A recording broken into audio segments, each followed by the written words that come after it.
Check it out. That's my Lego vacuum engine. It runs under its own power using air. I want to explain to you 3 reasons why you should probably be building these things. 1. A Lego vacuum engine is a great learning tool. You can learn so much about mechanical design, how real engines work. They even share so many of the same components as a real engine. Number 2, you don't need a lot of complicated parts. They require only a little bit of technique, and you don't need pneumatics like you do for a Lego pneumatic engine. Number 3, a Lego vacuum engine needs only a vacuum cleaner to run, and just about everybody has one of those things at home, at least if you keep your house clean. So if you like Lego vacuum engines already and you're already building them, comment below why you like them. And also join the Discord server and subscribe. So what came next then in your journey? With the reciprocating engines, their purpose for building them was more or less twofold, in that we had an interest in engines when we were young, and we wanted to know if it could be done in Lego. And then once we had it running, power our creations with it, because there was other things we had built, things to power our pneumatics and so forth. And how cool would it be just hook up the vacuum cleaner on the pressure side, because we always like to deal with the pressure, and have it run that little engine, and then it could power stuff, because we didn't have the money for electric motor kits, quite pricey at the time. Mm-hmm. So the next generation then was the this kind of engine here that it's a single acting, where the pressure or vacuum works on the top of the piston, mm-hmm. and it has to hit it hard enough or suck it up hard enough that it can coast. So you got half of every revolution is powered and half of it is unpowered, and it can be jerky motion. So we were trying to smooth the power pulses out, and so we started going into what we called Lego turbines. Yes. And so the next design was this one. It's just a simple paddle turbine, but you have to build in shear, because as you spin this at high RPM, the blocks would normally fly apart. When you're stuck like this and spun like this, they explode. So you have to build in such a way that, like this, you notice the orientation of the blocks are stacked this way. Mm-hmm. You're spinning it like this, so the tendency to fly apart puts the blocks in shear. So we had to, once again, work with the old Lego we had. Mm-hmm. And your pictures that you took show the paddle turbine inside. It exhausts here with the vacuum cleaner. Air is drawn inside here. Notice there's a little arrow, shows the intake on the air, and it comes down, goes around the paddle wheel, and comes out. It's just like you envision a water wheel, where the water goes on the wheel and the weight pulls it down, except this works with air. Yeah. And the speeds were just amazing that we were getting out of them. In fact, the original wheel in this is taped on here. It's broke, and I wanted to tape it on there, and this sat broke since it was built in the later 90s. Yeah. It sat broken all this time. I just wanted it left broke so you could see it, but I took it apart and rebuilt it under inspiration of being on the Discord server and talking to you. So I saved the old destroyed pulleys and rebuilt the turbine and then reassembled. Look at that. The unit. And it runs, not with a lot of torque, but it does run. Yes. Yeah.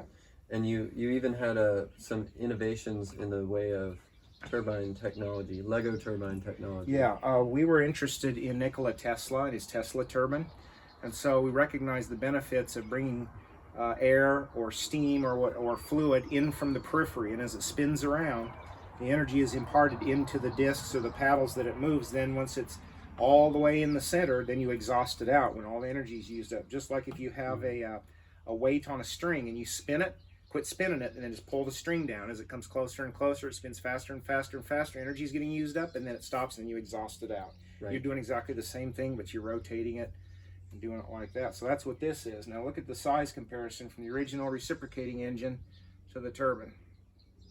Quite a size difference. Yes. And this one here has a venturi that is tuned.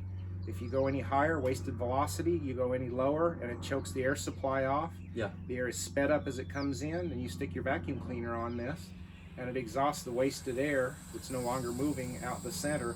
And this one spins very fast. As you heard yesterday, it really spins. I did. It spun so fast the propeller ejected off and went flying across the room. Yes, and then we showed that with a thread, since I can feel it since I'm here with my hand, but we wanted to show it with a little thread.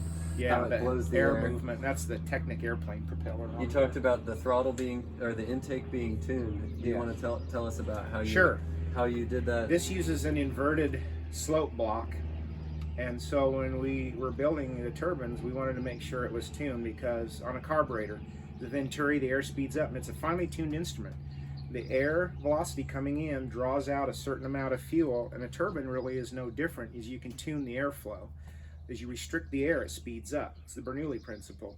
So when we built this, we would build it, and we'd build it with just like a 1x2 block on the bottom, and then a thin plate, or maybe a couple thin plates, and we dropped this thing down to restrict it. We noticed the speed got lower. We went up higher, rebuilt it, and just increased it one thin plate at a time. So there's 3 per block, and adjusted that. And then when we found the sweet spot where it ran max RPM, that's how it was designed. And we locked that block in, exhausted at the center. So this thing, you can't make it run any faster than what it runs with a standard household vacuum cleaner. Yes, and I'm super I'm super impressed. And of course, then from there you wanted an infinitely variable throttle as well. So instead of just being stuck on at full speed. At full speed. And so you made, do you call it the power turbine? This is well, I think so. Power or paddle. It's a paddle turbine. Of course, with Lego, we didn't have discs. Now, as I understand, some people have replicated it using CDs, which more closely mimics Tesla's original design. But when you're working with Lego, you make do. So this has a 4-blade paddle wheel. Because it's physically bigger, it has more torque.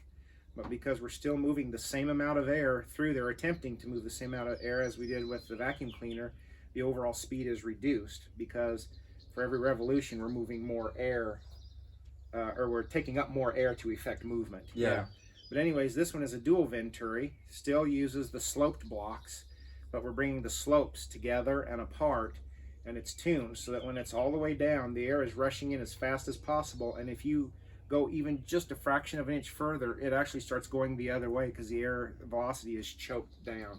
And it throttles. You can hear it rev up. And as a side effect, now, because the paddles are bigger, we have more leverage, because it's just like a lever twisting on the axle, and this is really good for powering things. It's good solid torque, but it's soft torque. It's not a sharp snap and come on and break gears. It comes on easy. Smooth, And this was the last one you built?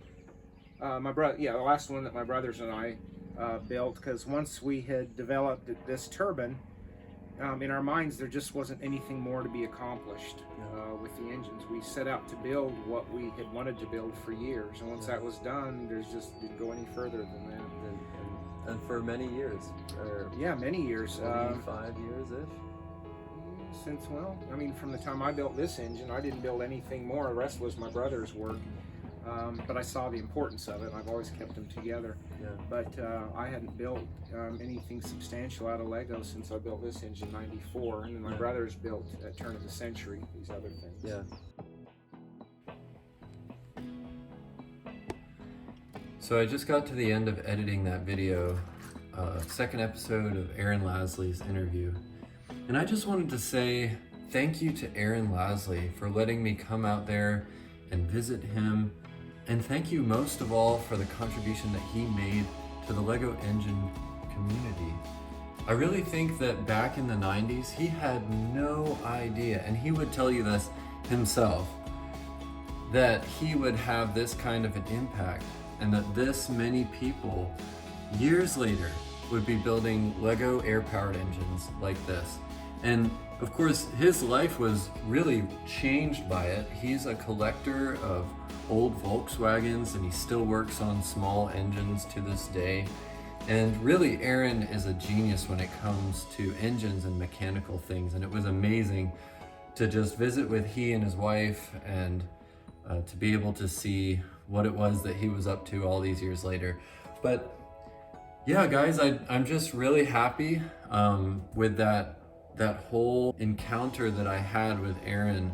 And what you don't know is that he joined the Discord server that same year, and it really had a huge impact on the community to have him there. So thank you, Erin, so much. You've really made a difference in my life and in many other kids' lives who are in this community. And in a way, you started the trend of sharing on the internet these amazing creations that we all love.